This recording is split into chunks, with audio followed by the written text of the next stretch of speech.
Chaque discipline scientifique a ses outils de prédilection. Synchrotron, supercalculateur, télescope. Et la paléontologie dans tout ça?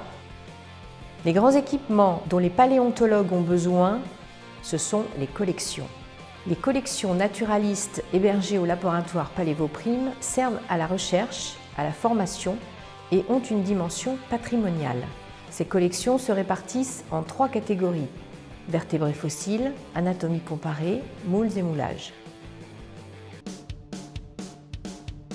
Je participe avec Olivier Chavasso à la gestion de la base de données et la logistique des collections d'anatomie comparée. Ces collections référencient plusieurs milliers d'objets issus de vertébrés fossiles et actuels. Ces collections sont la propriété de l'Université de Poitiers et le laboratoire Palévoprime en a la responsabilité et la gestion. De par mes précédentes missions de coopération internationale en Éthiopie et au Tchad, j'ai eu le bonheur de m'occuper de très riches collections paléontologiques. Ce sont des collections qui sont devenues des références mondiale. Cela m'a permis d'enrichir mes connaissances en anatomie comparée et de me confronter aux conditions de conservation et de gestion de telles collections.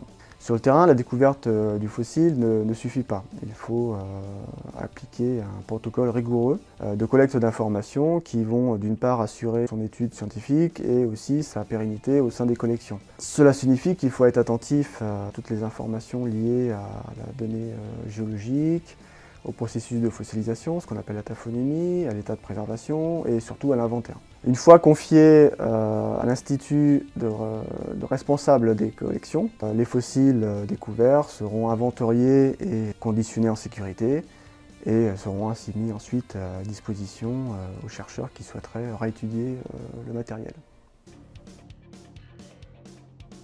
Alors les collections vertébrés fossiles, elles sont extrêmement riches. Celles qui sont ici déposées au niveau du laboratoire sont essentiellement constituées d'un assemblage de fossiles de vertébrés qui ont été collectés à partir des années 60 et qui proviennent de sites remarquables du bassin d'Aquitaine. Toute collection de toute façon scientifique et en particulier paléontologique revêt un caractère unique. Elles sont aussi spécifiques et témoignent véritablement des recherches qui ont été menées et de l'évolution des axes de recherche du laboratoire. Alors il y a tout un travail de conservation qui est mené depuis le rapatriement au sein du laboratoire où on va être amené à inventorier, déterminer, identifier, reconditionner l'ensemble des pièces qui vont être ensuite rangées dans des rayonnages et des meubles liés à cette fonction. Ces collections, elles servent notamment aux activités de recherche en tant que base de données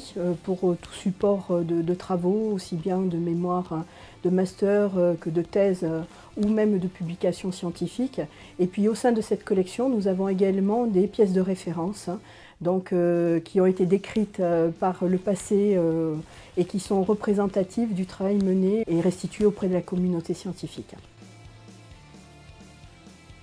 Les collections d'anatomie comparée en fait regroupent plusieurs centaines de spécimens des représentants actuels des vertébrés. On va trouver dans ces collections des poissons osseux, des amphibiens, des reptiles et également donc des représentants actuels des mammifères. La grande particularité de nos collections d'anatomie comparée, c'est qu'elles sont vraiment localisées à l'intérieur même du laboratoire Palévoprime, ce qui les rend accessibles aussi bien aux chercheurs qu'à nos étudiants qui travaillent avec nous, notamment nos étudiants de master ou de thèse. On travaille de plusieurs manières avec ces collections. Il y a d'abord un travail d'inventaire. Je m'occupe d'une partie de cet inventaire avec mon collègue technicien Jérôme Sureau pour mettre à jour l'inventaire et on tient une base de données. On a aussi un travail de numérotation qui va avec le travail d'inventaire de toutes les pièces d'anatomie comparée qui sont contenues dans cette collection. Il y a aussi un travail d'entretien de la collection puisque on doit parfois nettoyer certains spécimens, améliorer le rangement ou le stockage. Alors ces collections sont très utile pour nous. L'anatomie comparée est une discipline importante en paléontologie pour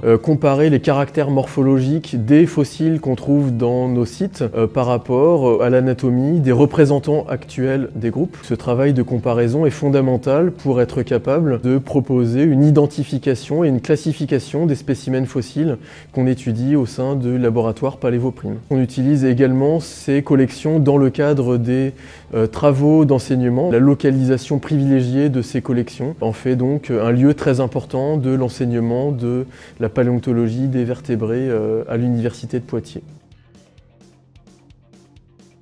Donc la réalisation de moules de restes de crâne, d'os, etc., qui sert après de copie. Alors la grosse partie du travail, c'est une grosse collection de moules, d'à peu près 6000 spécimens, que ce soit des invertébrés ou bien des restes de vertébrés.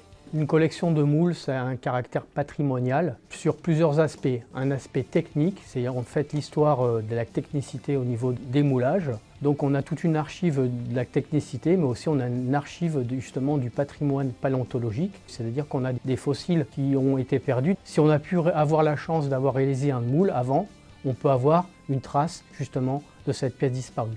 Donc une collection de moules, c'est une collection de référence qui appartient au patrimoine. Et on peut obtenir des copies, que ce soit muséologiques ou simplement aussi faire des prêts entre collègues chercheurs.